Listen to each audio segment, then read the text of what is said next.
Hey everyone, humans, here's my first episode of Seduce Me. Yay! Let's try this out. This is a fictional interactive narrative. Any character resemblance to real life people are purely coincidental. Also, the following game is made for PG-16 audiences. Please know that sexual/violent themes are explored in this game.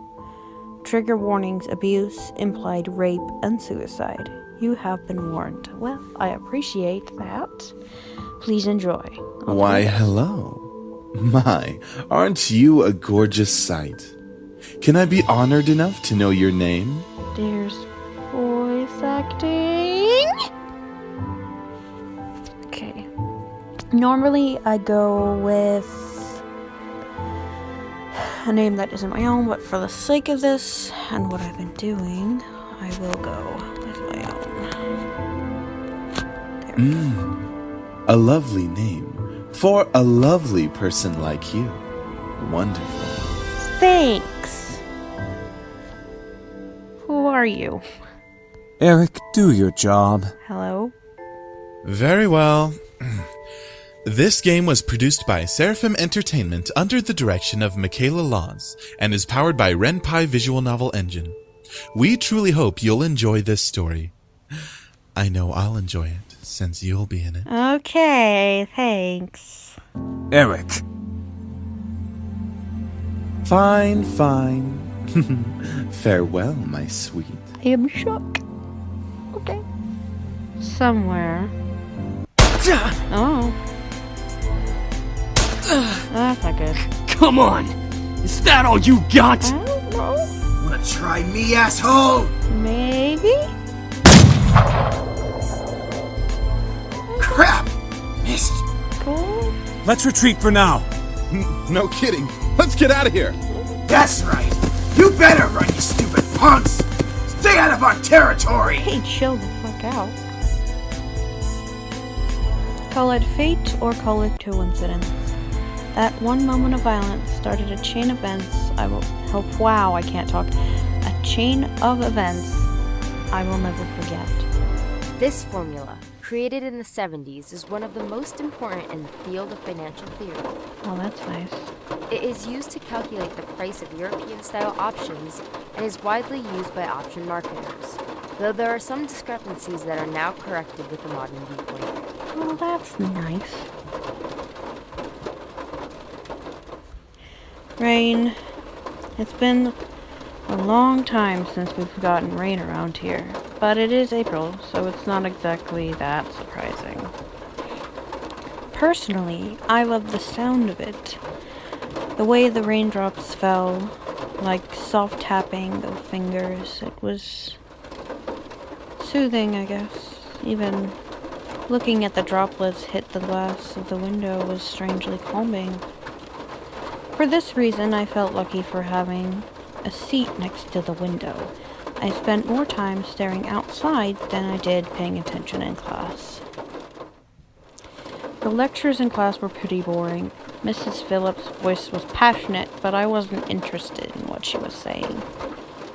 And since it was the period right before lunch, all I could think about was doing other things. Honestly, I didn't really care much for economics. Sure, I had good grades in this class, but it was only because I read the textbook and did my assignments on time. I was only taking this class because it was mandatory. If it were up to me, I would have taken another course. Luckily, it was my senior year, so after this semester, it would mean the end of high school courses forever. Thank God for that. I didn't hate high school. It was just mundane how the days drifted on and on as if there was no end to it. The only thing I really enjoyed about going to school was meeting my friends and hanging out with them. That was kind of it. In short, excuse me while I shift myself. Yeah, pillow. I was done with high school. Amen. The start of the second semester brought note of finality to it. I had already applied to a few universities the semester prior, and I was expecting replies sometime in the next few months. It seemed the start of something that would change. I stared at the faint outline of raindrops in the distance. For now, I was stuck in this class. Miss Anderson. Hello. Miss Phillips' raised voice interrupted my train of thought. Just when I was thinking about class, I quickly turned my head to face the teacher. Hopefully she didn't pick me just because she noticed that I was spacing out. Yes, ma'am? Would you care to name the equation I set up on the blackboard? Oh. Again with the shifting. This will probably happen a lot. I read about that in the textbook last night. It should be the Black School's model formula. Shoals? I may have said that wrong, guys. Very good as always, Miss Anderson. Dab. Anderson. It followed me wherever I went. Most people didn't really know me by my first name, but rather my surname.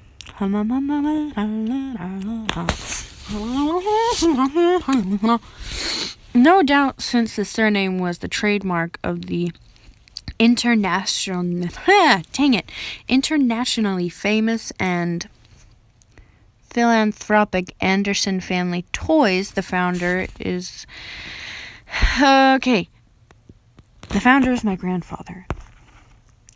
Suzu, one of my best friends, turned around and proudly gave me a punch to the shoulder. Wow.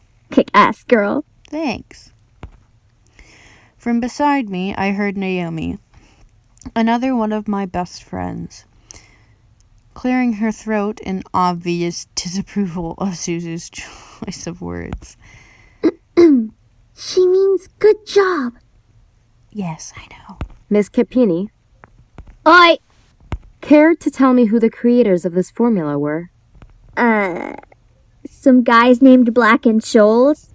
That is Shoals. Whoops. Fisher Black and Myron Shoals. There we go. Very good, Miss Patterson. Patterson. Show off. Better study next time, Suzu. Be like us and study once in a while. Suzu rolled her eyes and slouched into her chair as Naomi gave her a small smirk. She always pouted when Naomi showed her up.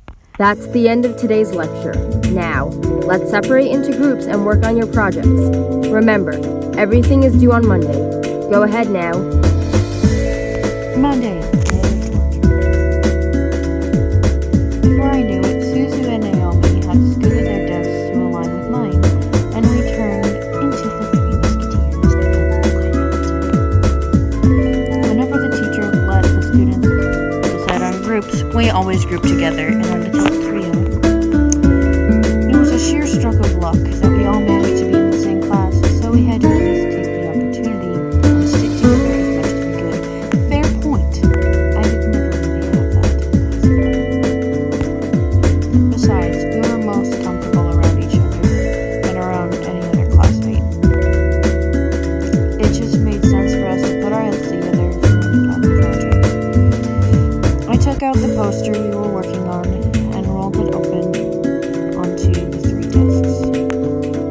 We were pretty much finished with fulfilling most of the guidelines for the project, though we did still have to add a few finishing touches here and there.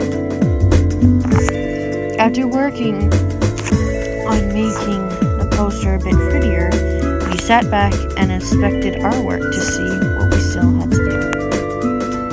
Naomi, as usual, was the first to look for any issues.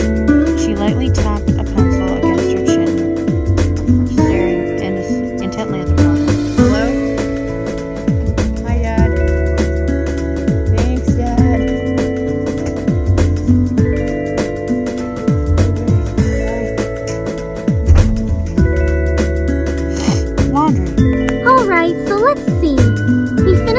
budgeting section, the building leasing, and the cost for labor.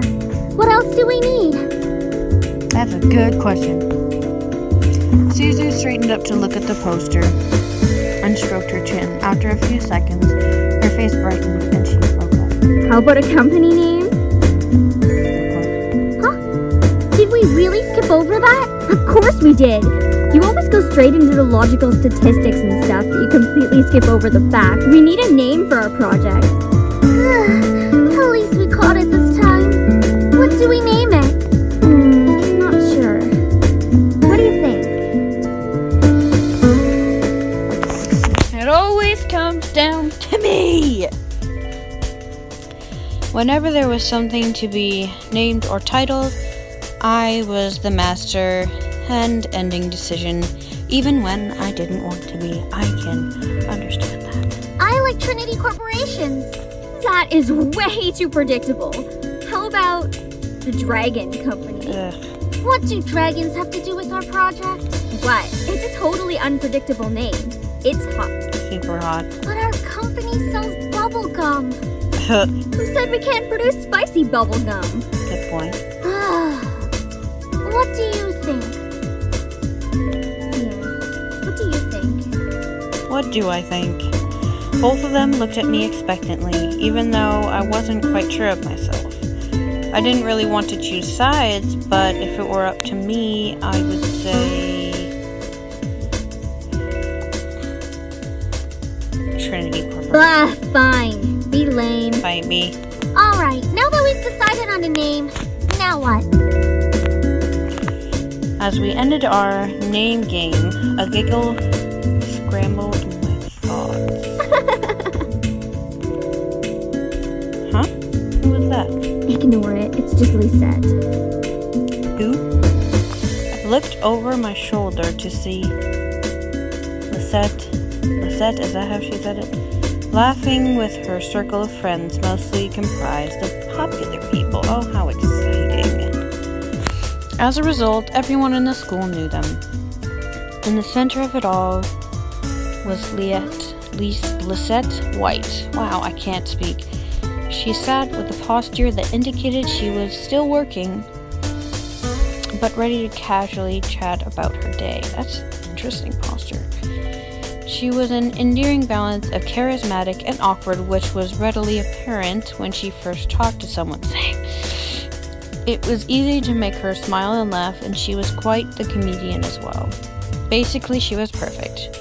Not that she was like a robot or anything, but she was the student that everyone else wanted to be. Lisette was bright, easygoing, and above all, had her future laid out right in front of her. Unlike the average student, she knew what she wanted to do after high school. As a result, she was confident and ambitious, though sometimes it would rub a lot of people the wrong way.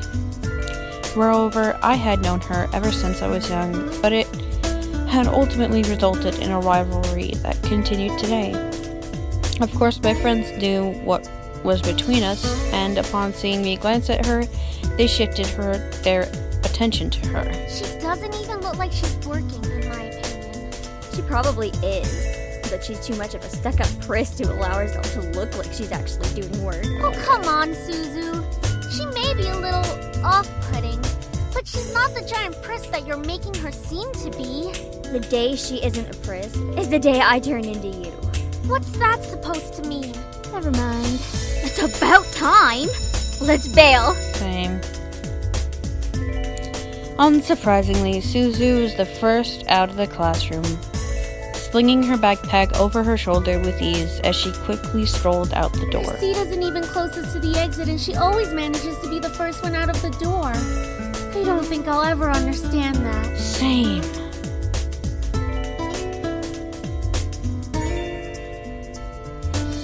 Me and you both, Naomi. She gave me a smile as if relieved by the fact that I felt the same way as she did. See? Why can't she just be normal like the two of us? Okay, first. I'm not normal, okay? It's Suzu, Naomi. Think about it. Very true. I need to time that. Man, you guys are slow. Are you coming or what? We heard you the first time. Not everyone has rocket boosters attached to their legs when the bell rings. Are you kidding me? That class was ridiculously boring. Even Miss Valedictorian here was dozing off a bit. Wow. I do have to admit, I was spacing out. And just because I answered one question doesn't mean I'm automatically the valedictorian. Okay, so it wasn't too interesting. But you should at least pay attention when Phillips is talking about the important parts. So you finally admit it. We're finally on the same wavelength. Welcome to the club, Patterson. Please, don't call me by my last name. This isn't the classroom. And never in a million years will we ever see things eye to eye. Despite this, they both burst out in laughter. Normally, anyone would think that two people so opposite would never associate with each other. However, even though they were so different, their friendship somehow made a lot of sense. Maybe they were just perfect complements, or personality just didn't dictate the possibility of their friendship. After all, we three had been the best of friends since preschool. Lucky! Alright, so where are we heading to first? Cafeteria? I think we can all agree that we're really hungry, especially after hearing about our company's line of deliciously spicy bubblegum. Who would even buy that? I wonder. Me? I would pay good money to get a taste of it. You do like spicy food after all. Nice room. We entered the cafeteria, a bustling room filled with the aromas of different kinds of food. As we got in line, we ordered our meals and chatted freely. Cajun fries and the spicy chicken burger for me. That's my definition of a good meal. I'll take a tuna sandwich and some juice. You're probably going to need water or something to curb all that spicy flavor, Suzu. I can't be tamed by the likes of that. If it's spicy, then it's gotta be all or nothing. All or nothing. You're crazy! Yes. Hell yeah, I'm crazy. I think I'm getting a migraine. I think I'll go with mac and cheese and a soda. I feel it. That sounds good. Once we got our food, we settled down at one of the empty tables, putting our backpacks aside to finally dig into it. Suzu leaned back in her chair, tilting it back so that she could rest her feet on the table by her. Alright then. Is there anything we want to talk about? Bored already? I know. Let's talk about... Good boys, and I will never speak to you ever again. Aw, why not? What's so interesting about talking about guys? Not like any of us are gonna get boyfriends anytime soon. I'm curious about her sexuality. We don't know that. What if one of us does get a boyfriend? Like that's going to happen, Naomi. Look at us. I'm a tiny Italian. You're a ditzy blonde. Hey! No offense. And Anderson here. Well, I guess she could land a boyfriend or girlfriend if she wants. Or girlfriend? Bite me. She can be a lesbian if she wants. True. Lol. That's okay, Suzu. I'm not sure I want a boyfriend yet. Why not? It's our senior year. Might as well get a boyfriend. But that's not how we should think about things, just saying. Maybe she's just not interested in a relationship, Suzu. Well, it really wasn't about wanting a relationship, but more of there was no one I was interested in having a relationship with. Don't get me wrong, I'm a very open person, but there was not many interesting guys in this school. Who knows? Time will tell. Naomi looked at me, wanting to continue the conversation. However, before she could speak, the speakers in the cafe started up and an announcement echoed through the cafeteria. Miss Anderson, please come to the main office immediately. Please bring your things with you. What the fuck? Oh my. Looks like our plans have been cut short. The men in white coats have finally come to get you. Thanks. Suzu, don't joke around. What if it's serious? We don't know. Fine. If something happens, just call us. Always. Something did happen, and it was certainly no laughing matter. Cold, it was really cold. The rain became heavier that afternoon, accompanied by rolling thunder. The skies had turned dark, though I couldn't see any of it under the black umbrella. I stared at the grass beneath my feet, unable to look up at the people weeping around me. All I could see was this damp grass underneath my feet. Only the monotone eulogies that floated through my ears reminded me that I was at a funeral. It was only when the speeches ended that I finally was able to raise my head. Oh my gosh. A small gathering of people, mostly made of relatives that I don't even know, were huddled around a simple, small grave. For a while all I heard was the sound of raindrops on umbrellas. If it were not for the rain, everything would be in heavy silence. I looked beside me, where my father was standing and holding up a large black umbrella for our small family of 3. His face was emotionless, a strange sight next to my weeping mother. I wondered what was going through his mind. After all, etched into the smooth, gray tombstone before us was his father's name. My grandfather, the one who raised me like his own daughter, had passed away that day. Slowly, people began to leave, until it was just my father, mother, and myself at the grave. A man dressed in a clean black suit, under the uniform black umbrella of the funeral attendees, walked toward us, introducing himself as grandfather's lawyer. He pulled out a few documents from his suitcase and began to read aloud. Is this really the time? And now, I shall read Harold Anderson's last will and testament. Again I say, is this really the time? Only my parents and I were allowed to be present for my grandfather's will. It was under the strict request of his lawyer, and there was a reason why. And to my dearest granddaughter, I give my estate. Okay. All the furniture and decor that resides within the house shall also be given to my granddaughter. Wow, that's really generous. Thank you. What? Hold on! One second, I gotta process this. Guys, I have an estate. I have The house. I couldn't believe my ears. I had earned the family estate at 18? That was impossible, and yet it was written by my own grandfather's hand. He passed the family estate to her? Why am I not surprised? Thank you? Dear.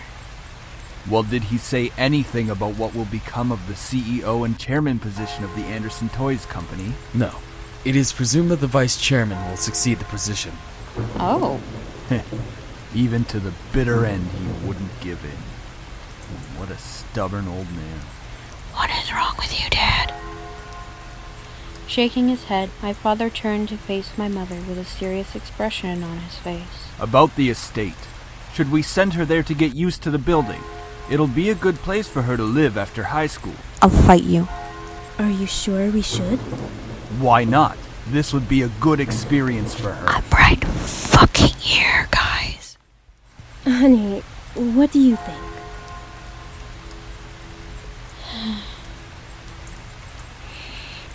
I really wasn't sure what to say. Why did my grandfather think that I was the appropriate heir to the mansion? Was I even ready to live on my own? Well, that seems to be it. We'll be taking our leave now. I'm sure the little heiress needs some time to adjust. You are rude. David! Me. Even though she raised her voice, my dad wordlessly began walking back to the car, disinterested. You fucking asshole. Don't mind him, honey. I think that your grandfather's passing really affected him. Why don't we get back home for now? You know what? You're probably right. You can go ahead to the car, Mom. I think I need some time alone with Grandpa. Oh, of course. Take all the time you need. What's left of it? She gave me a quick hug and hurried after my dad.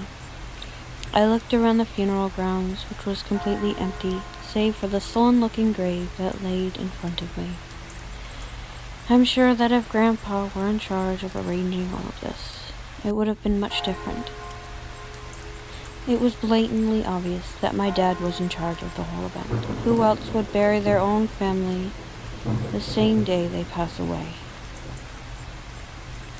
Everyone knew my grandfather's love for toys, and yet the grave was a mere stone slab on the ground, void of any warmth. My dad didn't even bother putting flowers. His disdain for my grandfather was almost pitiful. Sorry, Grandpa. I tried to force out some words, but the only thing that came out was a choked sob. He told me to stay strong, but right now, I'm the farthest from it. I just want to go back to before. Grandpa! Oh, it's so good to see you again, sweetie. I was swept into a giant bear hug, and we both laughed as he swung me around like an airplane. It's so cute. It was one of my favorite things about seeing my grandfather. The way he greeted me. Unlike my father, my grandfather was loving and playful, even as I grew older. Sorry that Daddy couldn't be here today. He said that he wasn't feeling too good again. It was always like that. Dad missed every visit to Grandpa's house, citing that he was busy with work or wasn't feeling well, fucking asshole. Is that so? Well, that's okay. Daddy can come around next time. And you're here, right? This is true. Yeah. So what are we doing today, Grandpa? Mommy says that there's a new dessert cafe open in town. Maybe we could go? Oh, I would love to. But I've been so busy with the company these days. We're actually working on a little something. Would you like to see? Hell to the yeah. It is. I was designing a new line of them, but I feel like something's missing. You don't think you could help me out, could you? Of course. He placed the toy in my hands with a smile, and I inspected it carefully. It was beautifully crafted, and obviously a lot of work was put into it. There was one thing, though. So, what do you think? I think the heart in his chest should light up when you hug it. It'll be like it's alive, and it can be like a little nightlight before you sleep. He stroked his chin, considering my input while nodding his head at me. After a few moments of silent deliberation, he turned to me with a chuckle. Can I talk at all? That's a great idea. I'll get to changing it right away. You're always like my little lucky charm, dear. You always know what to add to make the perfect toy. Thanks. Well, I hope I can be like you one day, Grandpa. You want to make toys as well? Well, making people happy is the best feeling in the world. I don't know if I want to make toys when I grow up, though. Don't worry too much about it. You have plenty of time to decide. Besides, you should do what makes you happy as well. That makes sense. Daddy doesn't think of it in the same way, though. Your father. I'm sure he just wants the best for you. Usually that's the case, sometimes misguided. I don't know. Sweetie, look at me.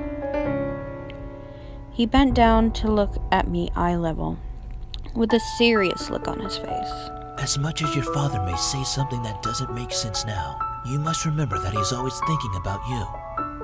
He loves you. There's no doubt about that. And you need to love him just as equally. I don't hate Daddy. I really do love him.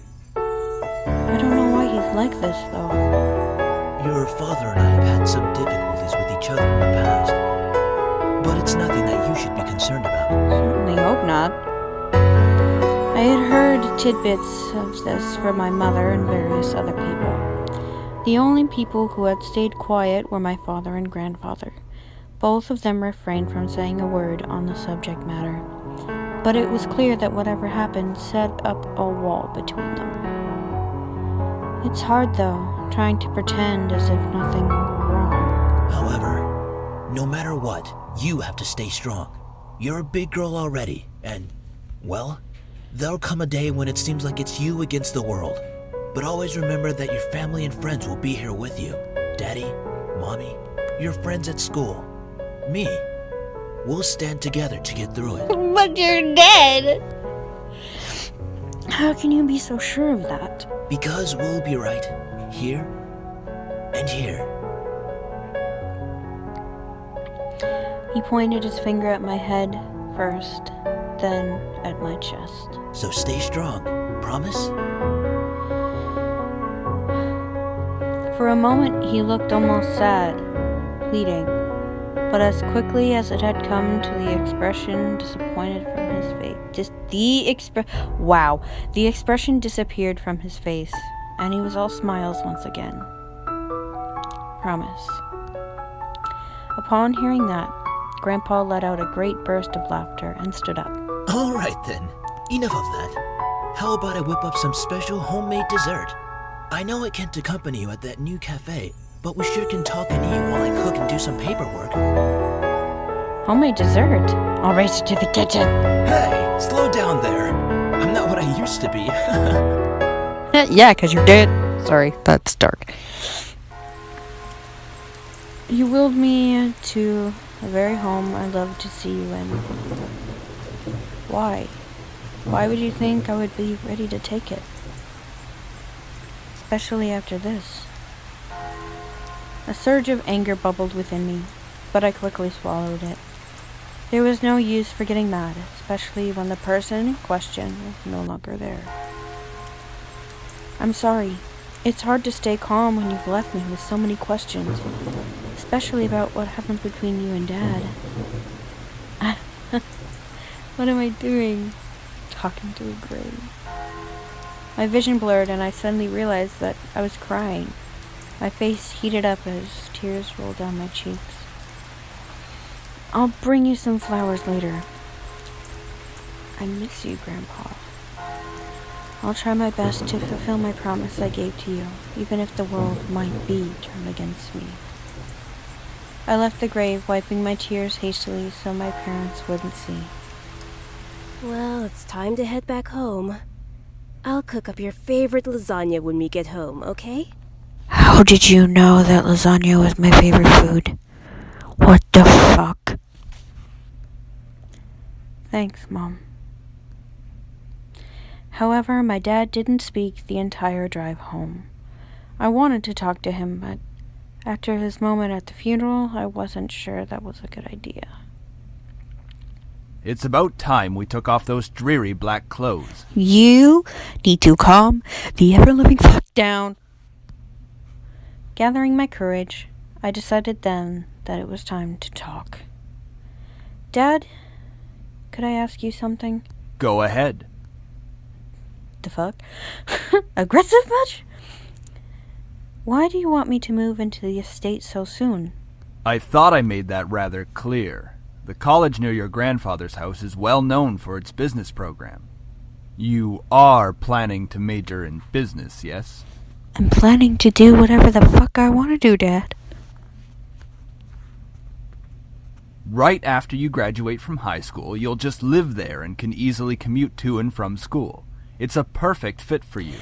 Or for the idea of me that you have, apparently. But it's so sudden. You just decided so quickly right after the funeral. Don't be so sensitive. If you're like that in the real world, you'll be crushed. Dude, I've been this way since I was born, and I'm managing fine. Albeit I am a bit depressed, but hey, I'm still here. I'm just saying that maybe we could talk a bit more about my future. In reply, my father rubbed his temples and sighed quietly. Child! After you graduate from college, you'll work at Anderson Family Toys. I have connections since I am part of the board of directors, so you will be guaranteed a spot. That is what we talked about before, yes? But what if... Stop mumbling! But what if I don't want to work there? Don't be silly. It's the family company. Our company. I'm not just going to hand it over to some incompetent vice chairman.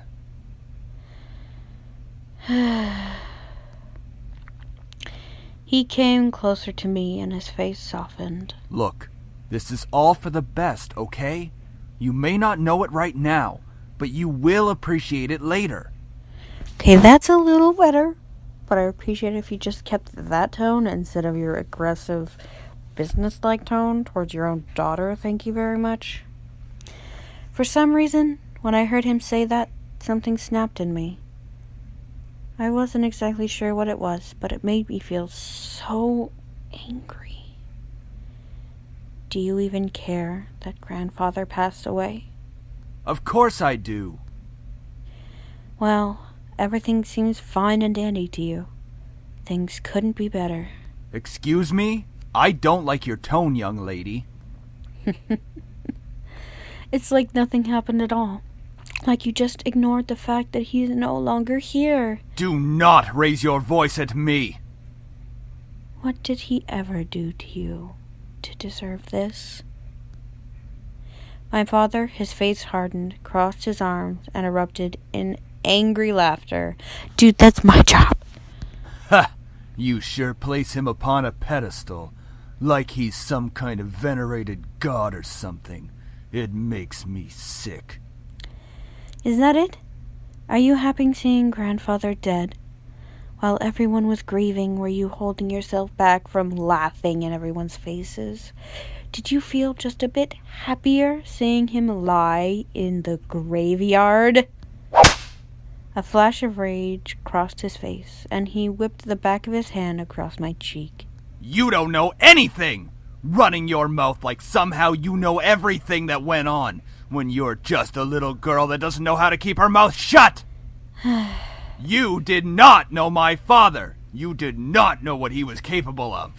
That's dark. Is everything all right? What happened? Oh, she wasn't in the room. Oh, shit. Nothing. I'm not hungry. I think I'll just go to my room. Honey, wait! Bye, bitches. I quickly turned and ran up the stairs to my room, slamming the door behind me. My breath came in short pants. And for a while, I just leaned against the door to my bedroom, eventually sliding down to sit against it. How did things become like this? My cheeks still throbbed, and I tentatively stood up and looked at the mirror to see how it looked. Hopefully it doesn't bruise. What am I saying? Tears formed in the corners of my eyes, but I blinked them back rapidly. I couldn't cry twice on the same day. I had to be stronger than that. Crying isn't weakness, just so you know. Are you all right? Your father told me nothing happened, but you know your father. I'm fine. I just lost my appetite. The lasagna's done, though. And I don't want you skipping any meals. Are you sure? Lasagna. My sweet, sweet love. Yeah, don't worry about me, Mom. I'll come downstairs later to eat. You're not telling me the whole story. This is true. I just don't want to eat right now. Please, dear. Tell me what's going on. I wish you would tell me why you're being like this. Mom, don't pull at my heartstrings. I wanted to tell her. Part of me was screaming to tell her what Dad had done. At the same time, I knew she couldn't fix anything. Besides, I was moving out regardless. That's not exactly a healthy way to go, but hey. I remained silent, letting the event remain in the past. Well, I'll leave your food on the table if you want to eat it later. Whoops. Finally, my mom left me alone. It was strange to think that she was only a few inches away from me, only separated by a single wooden door. I really didn't know what to do. I needed to do something. Anything to get my mind off what just happened. Anything would be better than thinking any more about the pain still radiating from my cheek. I was going to move into my grandfather's house tomorrow. I should probably pack my stuff so I would be prepared. Yeah, that was a good idea. I should start packing. I opened the closet, rummaging around for a while before I finally found 2 large bags. Pulling them out onto the floor of my room, I then began to empty my drawers and cabinets so that I could bring all of my things with me. Yes, I didn't have much to bring, other than just clothes and some toiletries. It was kind of bizarre that I didn't have many personal belongings. It wasn't like my luggage was completely devoid of them, but I certainly didn't have many things in my room that I would miss if I just suddenly left the house. I shook my head to rid myself of those thoughts. If it were going to be my new home, it would have to feel like it. One way or the other, I was going to make it into a home. You turn the tables on me now, you drop me in the case somehow. Just as I was packing my things, my cell phone began ringing and vibrating in my pocket. I slid my phone out of my pocket and answered while settling myself into bed. Who could possibly be calling? Hey Anderson, you there? Is everything alright? We were worried about you, so we decided to call. Hello? I'm really glad you guys called. My voice managed to come out, though it was only a whisper. What happened? Are you okay? Well, I slowly began to tell them about the funeral that afternoon. A small silence followed when I was done recounting what happened, and to my relief, Naomi finally spoke up. I can't begin to imagine how you must be feeling right now. I'm so sorry. Do you want us to come over right now? No, it's okay. My dad isn't in a good mood, so can we just keep talking on the phone like this? Of course! We'd stay on the phone until the crack of dawn. Right, Suzu? Yeah. We're always here if you need us. After all, we wouldn't be the awesome triple threat trio without you, right? You are so adorable. Yeah. Triple threat trio? That sounds like the name of a gang. I like it. Yeah. I mean, we're all taking on the world together. We've got to sound somewhat scary, or else no one's going to take us seriously. That's a very good point. What's with you and naming things? You've got to step up your game, Naomi. Falling behind the cool kids like Anderson and me. Tisk, tisk. Hey! I'm a cool kid. If anything, I'd say you'd have to step up your game. We chatted cheerfully about all sorts of things. Very soon I had forgotten about the events that day and was engaging in a conversation about Naomi's favorite TV show, some program called Sherlock. Oh my gosh, yes. We all agreed that the actor playing the titular character certainly had a very distinctive look about him, with that long overcoat and scarf wrapped around his neck. Yep, it's Sherlock, everyone. Confirmed. We had many disagreements about who we thought was the coolest character. Yeah, he has really high cheekbones, and his eyes are pretty. Though I do have to say I preferred Jetson, oh my gosh. And as a bonus, his actor is just so sassy. I looked at the clock hanging on the wall and realized how late it was. It's like 1 a.m, everyone. Whoa, it's already 1 a.m? Wow, I can't believe I guessed that. Sorry for keeping you guys up so late. I think I'm gonna hit the hay for tonight. See you guys at school tomorrow. I should probably shower and go to bed. I can't believe I stayed up this late just to talk to my friends. Hey, therapy. It's free. But it was really nice. Well, to the bathroom I go. I took a relaxing shower. Nothing beats hot water and the feeling of being clean. After drying myself, I promptly dressed in my pajamas and crawled into bed. Ah, a nice hot shower after a long day. I'm so glad to finally be in bed. It had been a really long day.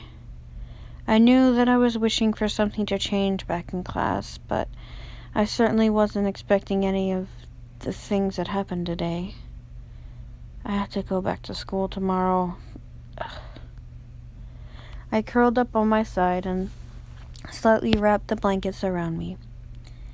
I really wasn't in the mood to be returning to school, but my dad probably would make me go just for the sake of it. It's time to go to sleep. I reached out to the lamp on my nightstand to turn off the lights. However, my mind was so lost in the passing of my grandfather and the thought of inheriting something so big, it haunted my mind the entire night until the next morning. I shook my head to try and clear the sleepiness out of me, to no avail. I really didn't get any sleep last night. It's already time to wake up? Wait, school. As soon as I realized I had to go to school, I slid out of bed and looked at the vanity mirror. That's a relief. Luckily, there was barely a bruise on my cheek. You had to squint to actually see it. I doubted anyone would actually notice unless they leaned in really close. Breathing out a sigh, I got dressed, took my backpack, and caught the bus to go to school. It wasn't even hours before everyone heard the news. I was approached at school and given condolences for my loss. However, that wasn't what shocked my friends. Wait, so you have the whole Anderson house to yourself? Lucky as hell, man! Quit being so sensitive, Naomi. Quit being so vulgar, Suzu.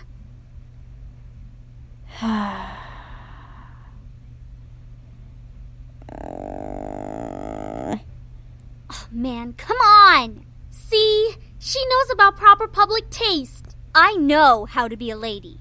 Sheesh. I am siding with her too much. I feel bad. Guys, I'm going to be there after school today because my parents want me to get used to living there. Seriously? It hasn't even been a day since you came back to school. I know, but my parents want me to try living there as soon as possible. Still, that's really fast. Are you going to be okay? Of course! But even in the comfort of my best friends, life seemed to be testing me. Keep testing me. Ow. Hey!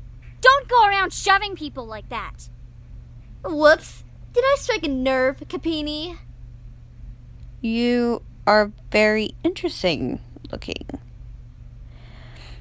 She let out a small laugh as she twirled her hair around her finger.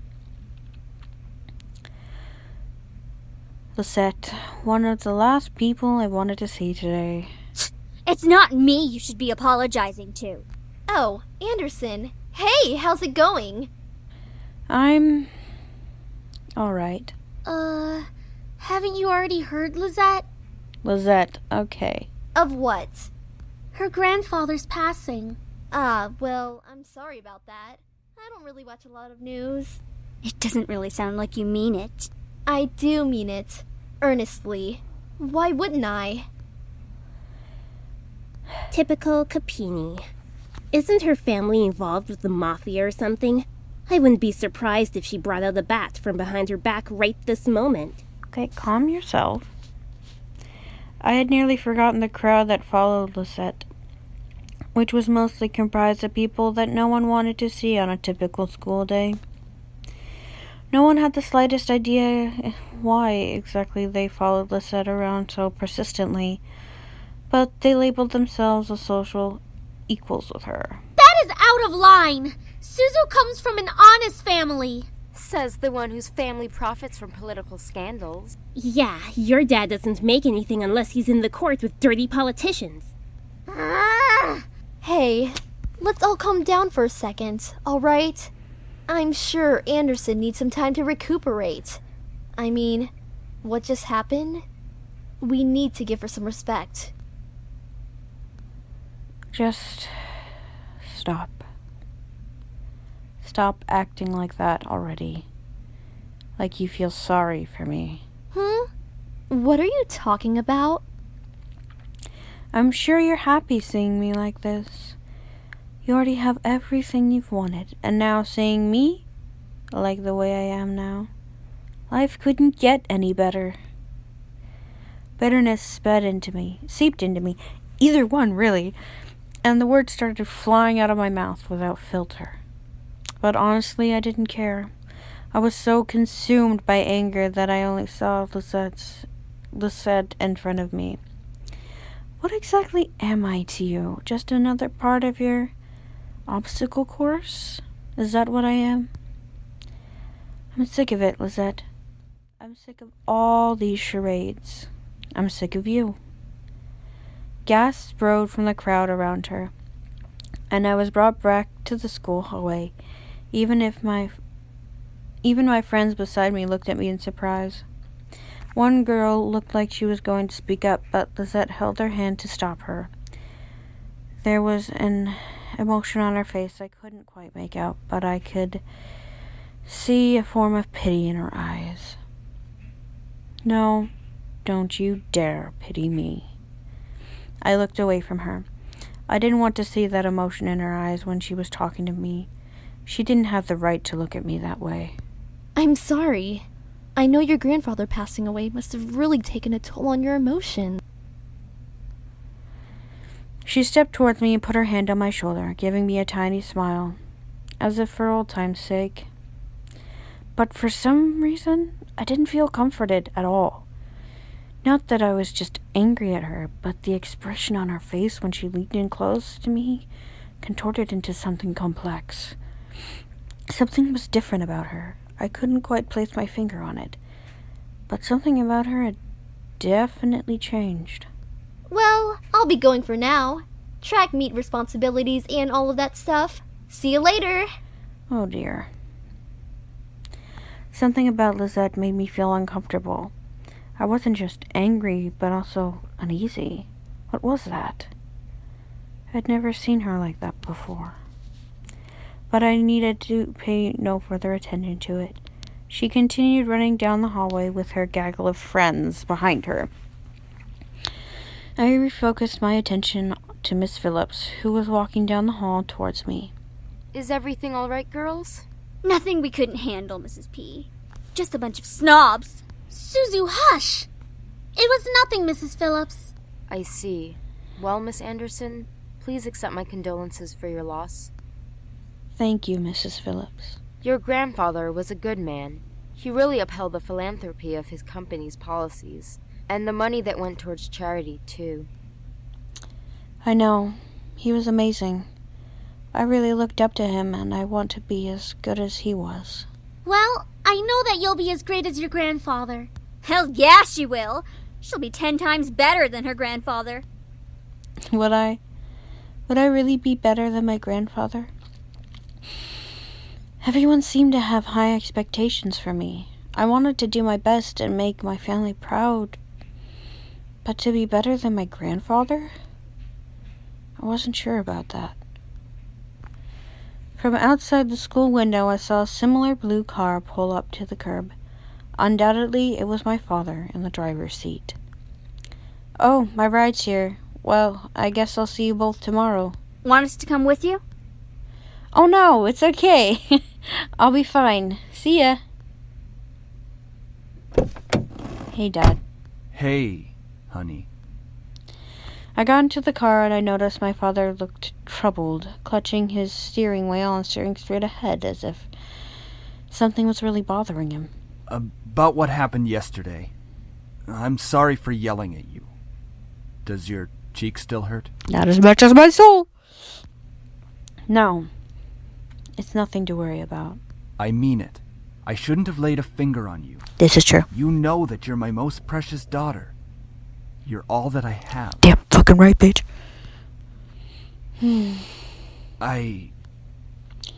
Yet he couldn't bring himself to say what he could never say to me for such a long time. I always wanted to hear those words to affirm how he really felt, but I guess even now he couldn't say it to me. I turned my head away to look at the window. There was no point in waiting for something that was never going to come. And like that, he began to drive and the conversation between us ended. I decided to focus my attention on the passing scenery. We were taking the usual route to grandfather's house. It was located within the vicinity of the school district, but still plenty far away from the school where our house and from what? He had always lived alone. He insisted on doing things by himself, even at his age, living in such a large house. I wondered, did he pass away with no one at his side as well? It sounded so lonely and sad. It was strange that he decided on living all alone in his large estate. If anything, he could have lived with us. Though he and my father probably would have given each other the silent treatment the entire time. Maybe living alone was preferable to that. I actually hadn't visited him for quite a while. Visits to his house were most frequent when I was a child, and I had grown up long since then. The last time I visited, though, I thought he looked just as he usually was, happy and healthy. But things change. In the back of my mind, I knew that he would have to leave one day. It wasn't like humans could live forever. So why did my heart still feel so heavy? The car ride was mostly spent in silence, until he spoke up again. How was school? Maintaining your grades, I hope. Oh, dear Lord. Yeah, I've been trying my best as of so far. Trying? That's not really doing the best you can. You can fucking stop. With my father, only some words I said were filtered through his ears. It was difficult to keep up a conversation without eventually talking about academics or my future.